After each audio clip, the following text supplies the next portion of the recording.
অভিস্রবণ, যে ভৌত প্রক্রিয়ায় অর্ধভেদ্য পর্দা দ্বারা পৃথককৃত দুটি সম প্রকৃতির কিন্তু ভিন্ন ঘনত্বের দ্রবণের মধ্যে কম ঘনত্বের দ্রবণের দ্রাবক অণু অর্ধভেদ্য পর্দার মধ্য দিয়ে বেশি ঘনত্বের দ্রবণের মধ্যে প্রবেশ করে দুটি দ্রবণকে সমঘনত্বে পরিণত করে তাকে অভিস্রবণ বলে।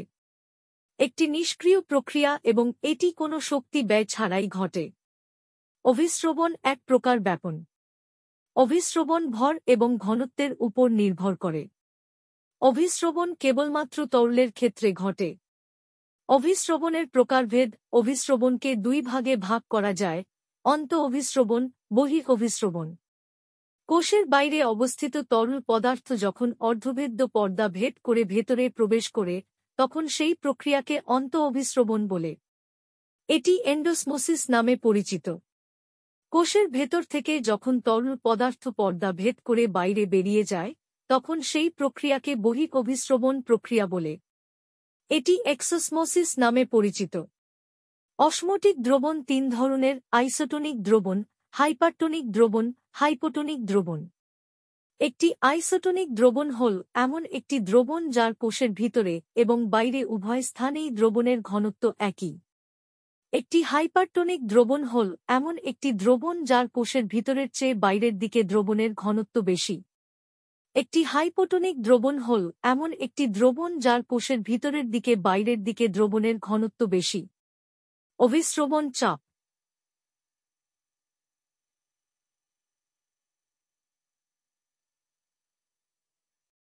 অভিস্রবণ চাপ হল ন্যূনতম চাপ যা অর্ধভেদ্য পর্দা দ্বারা এর দ্রাবকের অভ্যন্তরীণ প্রবাহ রোধ করার জন্য একটি দ্রবণ যোগ করা হয়।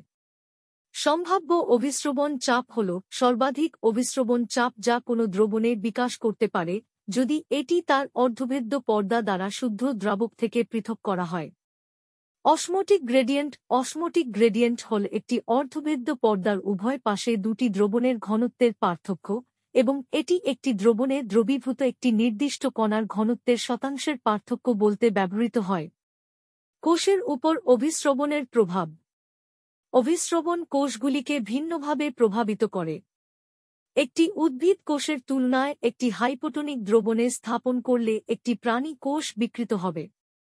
উদ্ভিদ কোষের প্রাচীর পুরু এবং এর জন্য আরও জলের প্রয়োজন হবে।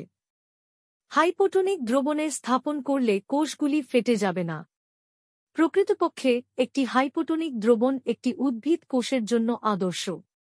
একটি প্রাণী কোষ কেবল একটি আইসোটোনিক দ্রবণেই টিকে থাকে।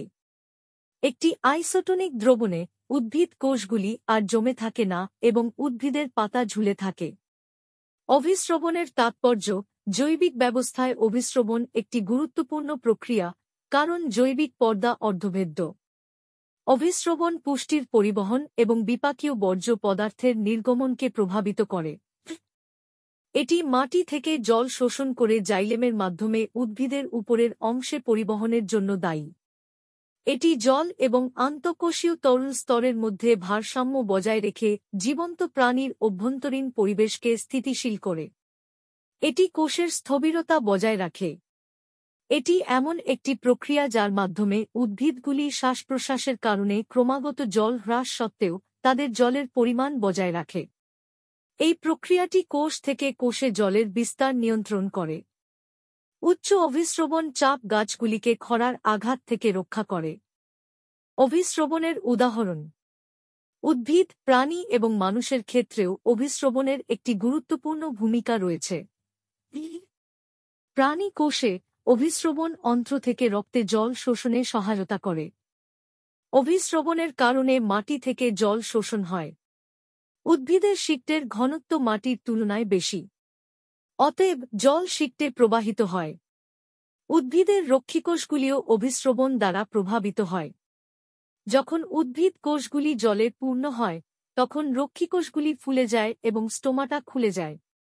যদি মিঠা জলের বা নোনা জলের মাছকে বিভিন্ন লবণ ঘনত্বের জলে রাখা হয় তাহলে মাছের কোষে জল প্রবেশ বা বেরিয়ে যাওয়ার কারণে মাছ মারা যায়। কলেরা আক্রান্ত মানুষও অভিস্রবণ দ্বারা আক্রান্ত হয়। অন্ত্রে অতিরিক্ত ঘনত্বযুক্ত ব্যাকটেরিয়া শোষণের প্রবাহকে বিপরীত করে এবং অন্ত্র দ্বারা জল শোষণ করতে দেয় না, যার ফলে জলশূন্যতা হয়। যখন আঙুলগুলো দীর্ঘ সময় ধরে জলে রাখা হয় তখন কোষের ভেতরে জলের প্রবাহের কারণে সেগুলো কুঁচকে যায়।